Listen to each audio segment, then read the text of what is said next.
ところが、この太古の人々の人霊でも、座霊としての修練期間は200年余りかかったのである。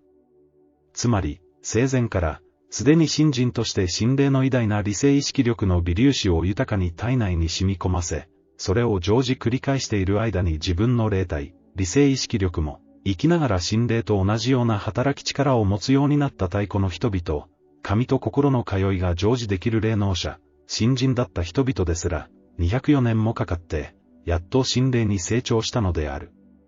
これに比べて、現代人はどうであろう。その日常生活は、心霊はもとより、その卵である自分の霊体、理性意識力も知らないままで、ただこの世は目に見えるものしかないと信じ込み、自分も物だけでできていると錯覚して、物のみを追い回して、物のために一生を使い果たして死んでいく現代人。その全身の霊の組み立ての比率は、相当な人格者でも、伝性意識力、我欲本能が4割から5割で、理性意識力が6割から5割という動物に近い組み立てである。ここでもう一つ大切な問題がある。前に話した通り、太古の人々は、座霊としての修行期間、つまり霊体の強化と知識の向上期間として、人霊から心霊に発展するには約200年かかった。ところが現代人は、早くても3000年から5、6000年、一般人では平均1万年くらいはかかると述べたので、その理由を語ろう。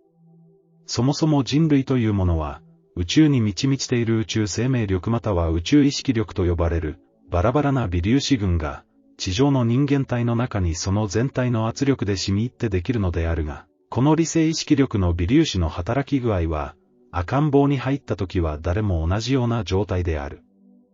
ところが赤ん坊が大きくなるにつれ、次第と自分の体の自由が利くようになると、人間の成長活動の一番大きな力は、無限に伸びていこうとする伝性意識力、肉体の本能意識であって、1にも2にも自己を保ち、自己以外に何者もないような伸び力で、食物その他、様々なものを欲する。この本能のまま放っておけば、その人間は自己を破滅させてしまうので、私たち理性意識力の成長操作力が働いて、無茶苦茶なことはさせないのである。こうして大抵の人間は、大きな過失もなく、どうにか一生を過ごす。この伝性意識力、我欲本能と理性意識力とが、うまく体の中で均衡が取れていれば、人間は、最も理想的な肉体の成長と知能の発達を遂げて、その人間をすっぽりと包んで宇宙の刺激から保護している心霊と、最高度の意識交流もできて、自己の人霊、理性意識力微粒子は、その力を増してくる。この理想的な状態が人間の一生を通じて支配していたのが、太古の時代であった。ところが、この太古の人々の人霊でも、座霊としての修練期間は200年余りかかったのである。つまり、生前から、すでに信心として心霊の偉大な理性意識力の微粒子を豊かに体内に染み込ませ、それを常時繰り返している間に自分の霊体、理性意識力も、生きながら心霊と同じような働き力を持つようになった太古の人々、神と心の通いが常時できる霊能者、信心だった人々ですら、204年もかかって、やっと心霊に成長したのである。これに比べて、現代人はどうであろう。その日常生活は、心霊はもとより、その卵である自分の霊体、理性意識力も知らないままで、ただこの世は目に見えるものしかないと信じ込み、自分も物だけでできていると錯覚して、物のみを追い回して、物のために一生を使い果たして死んでいく現代人。その全身の霊の組み立ての比率は、相当な人格者でも、伝性意識力、我欲本能が4割から5割で、理性意識力が6割から5割という動物に近い組み立てである。5割以上であれば人間ではなく一般動物並みである。一方で、太古の人々は、最も悪質な人でも伝性意識力は3割7、8分で、理性意識力は6割2、3分であった。これほど、現代人と太古の人々では、人霊、理性意識力の組み立てが異なる。理性意識力に1割近く差があると、追いつくには数十年または数百年、また、その低劣な理性意識力が心霊と同じようになるには数千年または1万年以上かかる。現代人の霊力は低下し、その機能が衰えている。以上、私、心霊が、あらゆる人類の発展経過を詳しく調べた結論である。人間の理性意識力が低いということは、伝性意識力、自己だけを守るが欲本能が強いことである。だから、その時代の社会悪の肯定の度合いは、その時代の人間がどの程度神を知っているかによって決まる。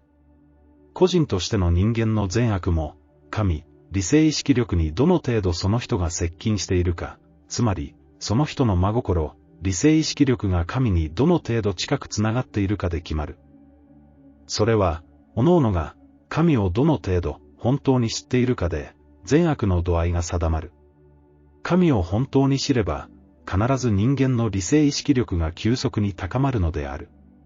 だから、宗教や神を知らない人は言うまでもなく、何らかの宗教や神を信仰している人も、それらが偽の宗教や神であれば、何ら知らないのと同じである。それだけに、このような人々の理性意識力、神につながる精神の力は低いのであって、これらの集合体としての社会の良心というものは、空恐ろしいほどである。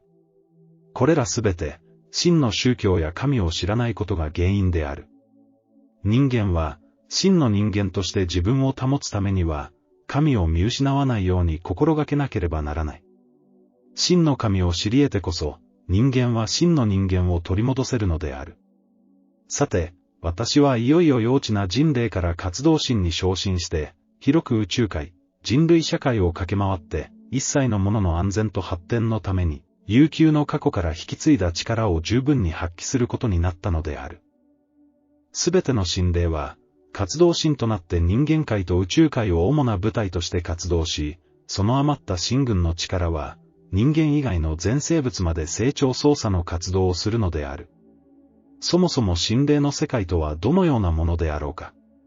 それはまた、どのような組織で全体が活動しているのであろうか。西洋にも東洋にも、また日本は日本だけのいろいろな神話がある。しかし、それらのほとんどが文学作品めいて真実の深海物語ではない。